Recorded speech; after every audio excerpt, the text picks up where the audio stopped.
Perkenalkan, saya Dr. Lindawati, spesialis penyakit dalam. Saya berprofesi sebagai dosen tetap di bagian ilmu penyakit dalam Fakultas Kedokteran Universitas Kristen Maranatha. Video ini merupakan pernyataan diri dosen dalam unjuk kerja Tridharma Perguruan Tinggi atau sering disebut PDD UKTPT di bidang pengajaran yang dibuat untuk memenuhi salah satu syarat keikutsertaan dalam sertifikasi dosen. Mata kuliah yang akan saya bahas dalam video kali ini adalah mata kuliah mengenai demam tifoid.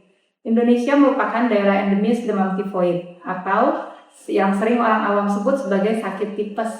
Demam tifoid merupakan salah satu penyakit infeksi tropis tersering di Indonesia. Gejala awal demam tifoid sering sulit dibedakan dengan penyakit infeksi tropis lain seperti demam dengue atau demam berdarah, leptospirosis, dan malaria. Demam tifoid dapat berakibat fatal bila terlambat didiagnosis. Tujuan pembelajaran demam tifoid ini adalah mahasiswa mampu menguasai konsep patofisiologis dan patogenesis kasus, serta mampu menegakkan diagnosis demam tifoid melalui anamnesis, pemeriksaan fisik, dan penunjang, serta melakukan penata laksanaan kasus dengan mengacu pada evidence-based medicine. Metode pembelajaran yang digunakan yang saya lakukan secara on-site pada saat melakukan pemeriksaan fisik kepada pasien. Namun apabila di ruang rawat inap tidak ada pasien demam tifoid, maka pembelajaran dilakukan dengan metode case-based discussion secara tatap muka dan pemeriksaan fisik diajarkan secara langsung kepada subjek mahasiswa didik. Pada video pembelajaran ini, metode yang saya gunakan adalah metode CBD. Sistem penilaian yang digunakan adalah mini-CX, di mana mahasiswa mencari satu kasus pasien infeksi tropis yang dirawat di rumah sakit dan membuat analisis. Selain itu, untuk pemeriksaan fisik dinilai dengan ujian DOPS. Berikut video-video mengenai apa latihan siswa terhadap pasien dengan supervisi saya dan juga pembelajaran kuliah dari saya terhadap siswa mengenai kasus infeksi, khususnya kasus demam tifoid. Ya, selamat siang semuanya. Siang. Hari ini kita akan belajar satu buah kasus ya. Ini kasusnya kasus pasien nyata, cuma masuknya itu waktu kalian belum masuk ke IPD. Ya, jadi ini pasien kasus real. Kita mulai ya, case-based discussion tentang penyakit infeksi tropis. Jadi ada seorang pasien Nona R, umurnya 19 tahun, pekerjaannya karyawati dan masuk pada tanggal 22 Juni 2026. Nah, ini anamnesis, keluhan utamanya adalah demam. Jadi demamnya pada saat masuk tanggal 22 Juni itu sudah hari ke-7. Demamnya tinggi, terus menerus, turun sesudah minum paracetamol. Tidak ada menggigil, tidak ada berkeringat banyak. Lalu ada mual, sempat ada muntah, tidak nafsu makan, ada nyeri perut di ulu hati. Keluhan lainnya ada batuk, ada dahak sedikit, tidak ada pilek, tidak ada nyeri menelan. Dan seperti biasa kalau ada pasien demam, kita harus selalu tanya ruang kulit, ada bercak di kulit atau tidak, ya. Dan pada pasien ini tidak ada. Keluhan yang lainnya, BAB-nya diare cair 2-3 kali sehari. Tidak ada darah, tidak ada lendir. Untuk buang air kecilnya sedikit dan jarang. Lalu karena pasien ini perempuan, kita harus selalu bertanya tentang menstruasi, betul. Jadi bulan ini pasien mengaku mensnya 3 kali. Bulan lalu masih normal. Nah, saat ini sedang mens hari ke-7 dengan volume darah yang sedikit.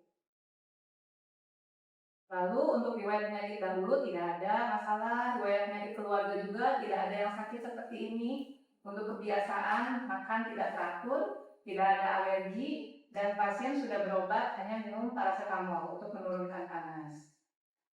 Nah, pemeriksaan fisik pada pasien ini ditemukan tensinya 100/72, nadi 96 kali, respirasi 20 kali, suhunya febris ya 38,4, BMI-nya normal. Nah, ini dari kepala yang abnormal itu ditemukan konjungtivanya hiperemis.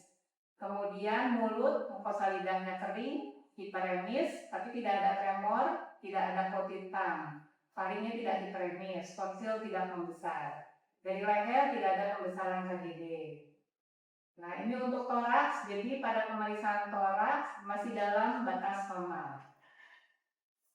Untuk pemeriksaan abdomen hanya ditemukan pada palpasi ada nyeri tekan minimal di epigastrium. Heparian tidak teraba.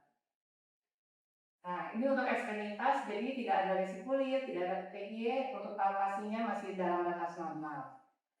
Jadi pasien ini masuk ke IGD rumah sakit, nah ini dilakukan pemeriksaan penunjang yang awal ya. Kalau kita lihat di sini, interpretasi dari lab awalnya bagaimana nih? Edward? Dari hemoglobinnya meningkat di 15,6 gram per desiliter. Ya. Kemudian dari hematokritnya juga 44%, karena dia mengaruhi antara hemoglobin dan hematokrit. Kemudian dari trombositnya 57.000 per milimeter kubik, jadi dia menurun. Yang lain-lain masih normal. Jadi yang HbHT yang meningkat itu yang kita sebut dengan apa?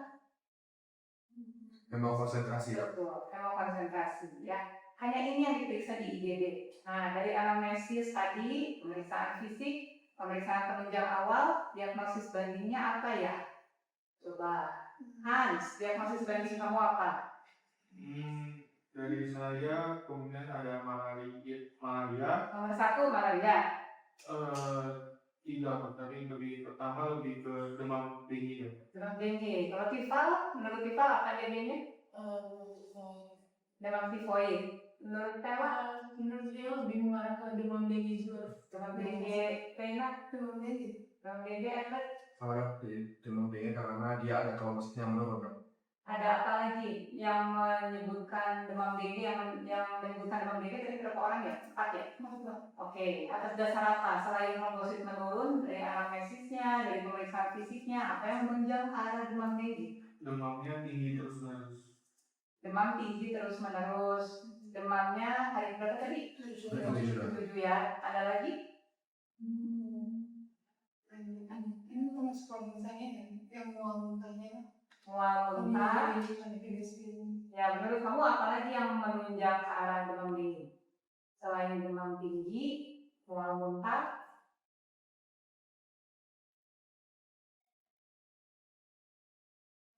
udah, itu aja. Nyeri perut tadi ada ya? Nyeri perut, nyeri ada di epigastrium. Oke, itu lagi. Ada lagi? Nah, sekarang tifal, yang jawabnya demam tifoid. Atas dasar apa tifal? Mereka beruang malam. Nanti terus demam 7 hari. Ada bayi saya. Bayi cair ada. Cair. Harus dari tekan epigastrium. Nyeri tekan epigastrium. Belum bisa terus juga. Bisa. Oke, jadi atas dasar itu ya. Ya, tadi Hans pernah sebut malaria. Iya, tapi dari saya tadi baru mengingat dok, udah tersingkirkan dengan tidak adanya menggigil dok. Ya, sebetulnya dari anamnesis apa ya yang harus ditanya kalau kamu curiga malaria? Yang kita kurang di sini, yang kurang kita Pergi ke daerah endemis seperti Indonesia Timur. Kenapa? Pergi ke daerah endemis yang di daerah Indonesia bagian timur tuh. Ah ya, jadi harus selalu ditanya ya. Kadang kan riwayat pergi ke daerah endemis malaria kalau di Indonesia di bagian timur ya. Ada lagi yang terpikir yang lain dari kasus ini, dedenya? Karena dia bebas semua. Dedenya. Dede. Tidak ada. Untuk yang menstruasinya, kan tadi ya bulan ini mensnya 3 kali katanya. Normal kan berarti ada terpikir apa tidak?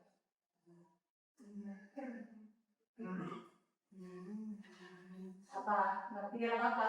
Iya. CID? CID. Oke, jadi ini diagnosis bandingnya. Yang 1 betul ada DHF, ini hemorrhagic fever. 2 demam tifoid ya. 3 leptospirosis bisa nggak? Kan kalian kemarin sudah belajar tentang leptospirosis. Bisa nggak? Apa yang mendukung ke leptospirosisnya? Tapi tadi tidak ditanyakan yang ada nyeri di bagian di daerah tersebut. Ya, jadi sebetulnya kurang ya. Jadi mungkin leptospirosis karena demamnya 7 hari. Ya, lama. Kalau leptospirosis kan demamnya suka lama.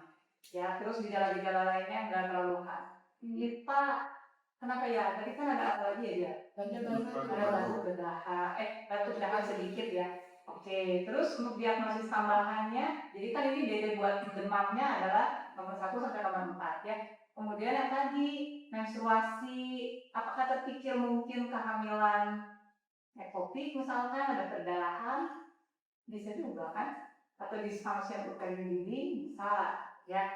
Jadi itu DD-nya. Nah sekarang kita bahas yang DD nomor 1 ya, yang DHF. DHF yang kita tahu klasifikasi DHF itu apa ya? Ada grade, ada stadiumnya kan? Ada berapa? Ada warning sign dan tanpa warning sign. Itu kalau warning sign dan non warning sign. Kalau berdasarkan gejalanya dan labnya, DHF itu ada grade berapa saja?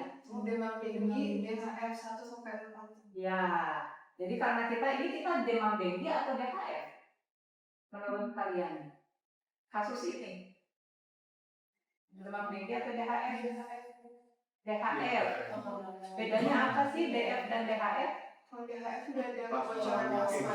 Betul. Jadi kalau DHF bukan berarti kalau DHF dengue hemoragik, oh berarti ada perdarahan hemoragik, bukan ya. Karena DF juga bisa ada perdarahan. Jadi bedanya yang satu ada kebocoran plasma, yang satu nggak ada. Nah lihatnya dari mana kebocoran plasma, ada atau tidak? Dari hematokrit. Jadi tadi pasiennya hematokrit itu bagaimana? Meningkat kan? Kalau wanita berapa ya normalnya? Di 20 Maksimalnya? Ya 37, 38 ya. Kalau ini sudah berapa tadi? 4 ya. Ya, jadi kalau misalkan lihat di sini DHF grade 1, 2, 3, 4 yang mana? Grade 1 berarti ada demam, ada manifestasi perdarahan dengan yang manifestasi perdarahannya itu yang harus dibuat, dimanipulasi. Jadi kamu lakukan pampelit, bukan yang spontan. Itu DHF grade 1. Kalau grade 2 berarti demam plus spontaneous bleeding. DHF grade 3 itu apa khasnya? Jadi ini ada circulatory failure, kegagalan sirkulasi. Tandanya apa? Kamu cek tensinya, ya. Jadi tensinya itu yang dilihat adalah pulse pressure atau tekanan nadi. Tekanan nadi gimana cara ngitungnya? Sistol di diastol ini. Bukan. Sistol dikurang diastol. Nah, kalau misalkan Mero, misalkan tensinya 100 per 80. Berarti tekanan nadinya 20 kan? Kan sistol kurang diastol. Kalau kurang atau sama dengan 20 berarti dia sudah masuk narrow pulse pressure. Hati-hati, kalau udah narrow pulse pressure ada takikardi berarti dia sudah DHF grade 3. Ya, sementara kalau grade 4 ya sudah yang shock itu, yang tidak bisa didengar tensinya kan, nadinya sulit diraba ya. Nah, itu berarti pada pasien ini dia kira-kira suspek DHF grade berapa? Grade berapa? Grade 1. Grade 1. Grade 3. Jadi tensinya berapa? Coba lihat. 172. Ya. Jadi bukan grade 3 kan? Bukan. Grade 1 atau grade 2? Tidak ada pendarahan yang spontan. Nah itu mense 3 kali. Nah ini juga yang kalian suka lupa ya. Kalau orang dengue, pasien dengue perempuan, dia tanya selalu menstruasi. Kalau menstruasinya tidak sesuai siklus, nah berarti itu sudah perdarahan spontan masuknya, abnormal. Jadi ini adalah DHF grade 1. DHF grade 2. DHF grade 2 ya. Oke, jadi kita, nah tadi kan Hans bilang ya ada warning signs ya. Jadi ini untuk menentukan pasien DHF itu perlu dirawat atau tidak dirawat. Ya, kalau yang perlu dirawat berarti yang pasti ada warning sign. Ada satu saja dari warning signs ini, ya baik secara klinis ataupun lab berarti harus dirawat. Pada pasien kita dia memenuhi yang mana? Abdominal pain, apalagi mucosal bleed kan, mucosal saluran ini kan apa reproduksi ya. Lalu ada laboratorinya, penurunan platelet dan ya peningkatan hemokapasitas. Jadi kalau kayak begitu kan kita tahu ya kalau warning sign harus tata laksananya bagaimana? Resusitasi cairannya ya kamu lihat dari guideline ya semua sama. Terapi awal cairan itu diberikan cairan finger tapak bisa, NaCl fisiologis bisa, pokoknya cairan kristaloid ya. Ini ada algoritmanya. Nah jadi tata laksana awal yang dilakukan di IGD. Jadi menurut kalian tadi satu apa? Dirawat atau tidak? Dirawat. Nah, lalu dikasih infus apa? RL. Staloid, RL. Kemudian dikasih makannya apa? Ada pantangan nggak? Pasien dengue. Ada ya? Nggak ada. Cuman karena dia ada BAB cair, berarti dia lunak, berbasaran ya. Terus harus diapain lagi pasien dengue? Begitu dirawat, pasang infus, cairan masuk, apalagi? Trombositnya kita lihat. Pantau, betul. Jadi pantau laboratoriumnya. Dipantau seberapa sering? Kalau Kalau nggak ada warning 24 jam. Kalau ada 6 jam. Hah? 12 jam. Jadi paling ini 12 jam. Terus tadi perdarahan pervaginalnya mau diapain? Diapain? Apa Stella? Kita harus tahu perdarahnya kemana berapa banyak. Volumenya udah mulai sedikit. Dari 7. Tadi Rena bilang apa? Perdarahan dulu, perdarahannya bukan karena dengue atau karena masalah lain. Nah, jadi mau diapain? Bagaimana cara memastikan USG kamu melakukan USG? Tujuh siapa? Iya, konsultasi berarti kan. Kalau obatnya dikasih apa nih? Farmakologinya? Paracetamol buat demam, apa lagi? Namanya aplikasi yang Ya, jadi simptomatik gitu kan ya? Nah, oke. Sama di sini saya usulin urin test pack HCG. Kan takutnya hamil ektotik juga bisa ya perdarahan. Tadi labnya betul diperiksa serial untuk memastikan DG, dengue atau bukan kita periksa apa? Serologis ya, IgM, IgG, anti-dengue. Nah, di follow up besoknya. Besoknya tanggal 23 Juni masih demam, perdarahannya masih ada sedikit, BAB masih cair, batuk masih ada. Nah, yang ketemu sih konjungtiva hiperemis, mukosa lidah basah ya. Terus penunjangnya, nah ini hasil penunjangnya kan diulang tuh ya. Trombositnya tadinya berapa? 57. Ya, 57, sekarang 48. Turun, berarti kan leukositnya 3000. Turun. HbHT turun sedikit, tadinya 15 ya. Berarti infus kamu berhasil, konsentrasinya berkurang gitu kan. Lihat SGLT SGPT-nya tinggi, ya kan? Natrium kalium masih oke. Nah, tapi ini nih IgM dan IgG anti-dengue dua-duanya negatif. Hari ke-7, kapan kita biasa periksa IgM? mulai hari kelima. Hari kelima. Harusnya berarti kalau ini dengue dia harusnya bagaimana? Reaktif harusnya. Jadi bagaimana ya? Dengue atau bukan? Bukan. Kita lihat ya.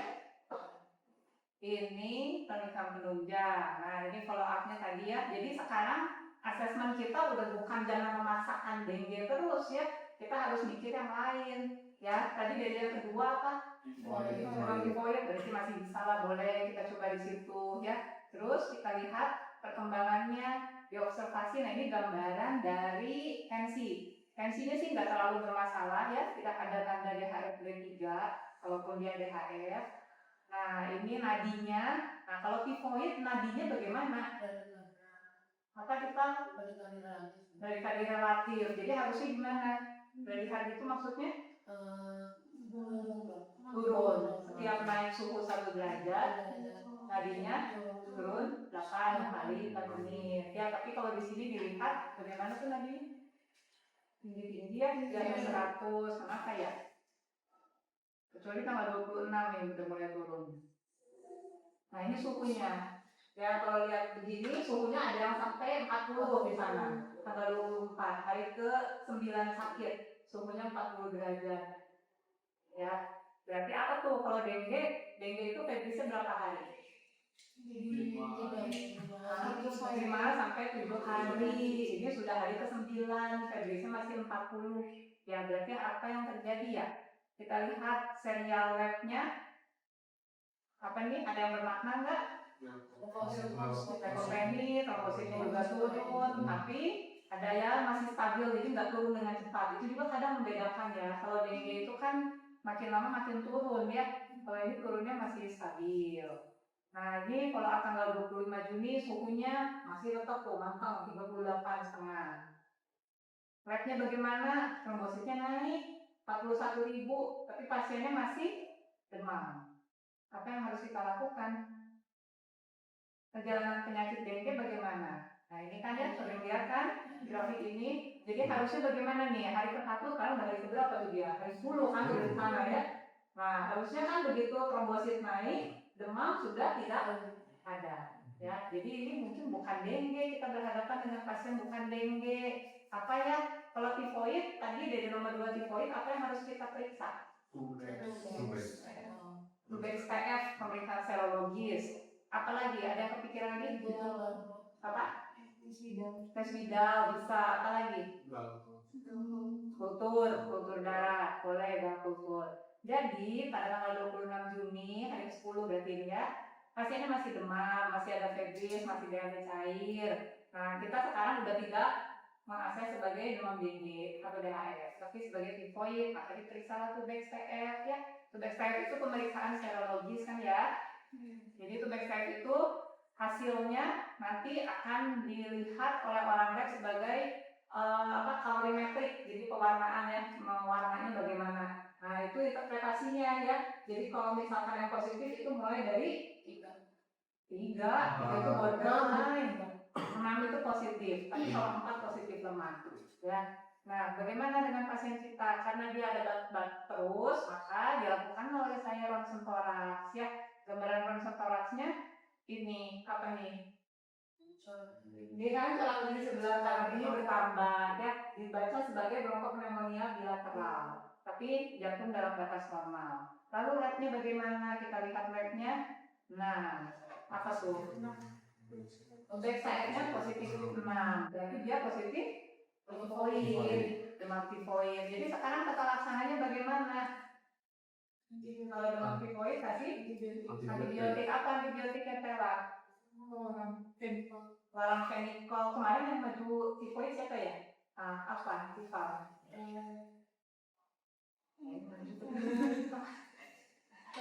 Walang fenikol bisa, tapi walang fenikol itu kasihnya kan berapa kali sehari? 4 kali sehari. Dikasih berapa lama? Sampai 14 hari bebas demam. Ya, jadi kita jarang sekali kasih walang fenikol. Ya, karena komplain pasiennya kurang baik biasanya. Ya, jadi Tifal kasih apa nih? Yang fenikol, walang fenikol kan itu jarang, kita udah mulai tinggalkan. Apa? Moxicillin, ceftriaxone, golongan apa ya? Kalau itu lihat guideline ya. Ini guideline dari Harrison sih. Penata laksanaan demam tifoid. Ini ada komplikasi atau enggak kasus ini? Apa kan? Pendarahan yang banyak atau kayak Apalagi? Ada nyari bagian perut, irigasi. Komplikasinya apa lagi? Komplikasi tifoid ada 2, intestinal atau ekstra intestinal. Intestinalnya ada nggak komplikasinya? Ada perdarahan khusus? Ada. Ekstra intestinalnya ada nggak kelainan di organ lain? Ada apa tadi? Pneumonia. Berarti dia masuk penata laksanaan yang dengan komplikasi. Pada komplikasi apa nih first line-nya? Kinolon kasihnya ya. Kalau kinolonnya apa? Macam-macam, bisa ciprofloxacin, ofloxacin ya. Jadi kamu tinggal lihat dosisnya di situ. Oke. Jadi pada pasien ini kita beri antibiotik ciprofloxacin parenteral 2 kali 400 mg dan obat-obat simptomatik. Dan 2 hari kemudian pasiennya sudah membaik dan sudah dipulangkan rawat jalan. Ya.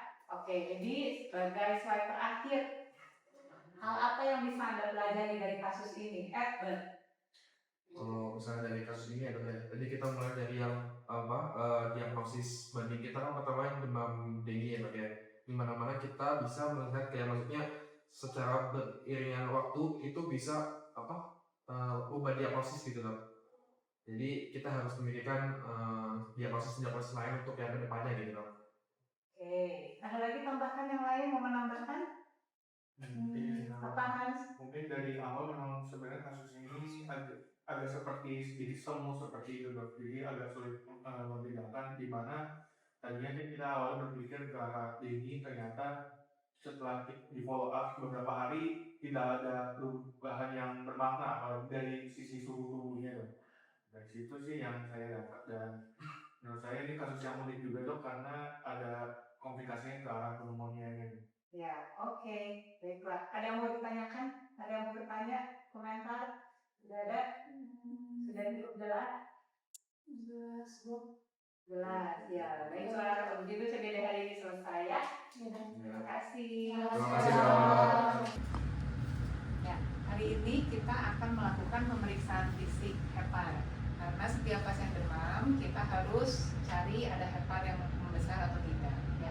Cara pemeriksaan fisik hepar dengan cara manual, dengan satu tangan. Jadi kita mulai dari sias, arahnya menuju ke arcus costa. Ya, seperti ini. Tarik nafas, buang. Ya. Pada saat tarik nafas masuk tangannya. Nah, gitu ya. Tarik nafas lagi, buang.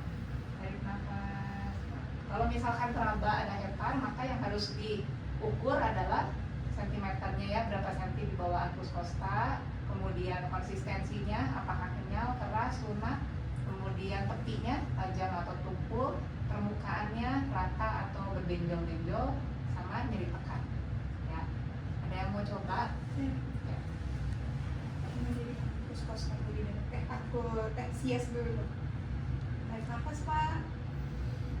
Buang. Tarik nafas lagi. Buang. Tarik nafas lagi. Buang. Tarik nafas lagi. Buang. Ya. Sudah betul. Jadi kalau teraba tadi apa? Coba kita harus ukur jaraknya dari arcus costa sampai batas heparnya dok. Kemudian dilihat permukaannya apakah benjol-benjol, tepinya tajam atau tidak. Kemudian permukaannya berbenjol-benjol, konsistensinya. Ya, sama nyeri tekan. Iya. Oke. Ada yang mau ditanyakan? Sudah jelas? Jelas Jelas, dokter.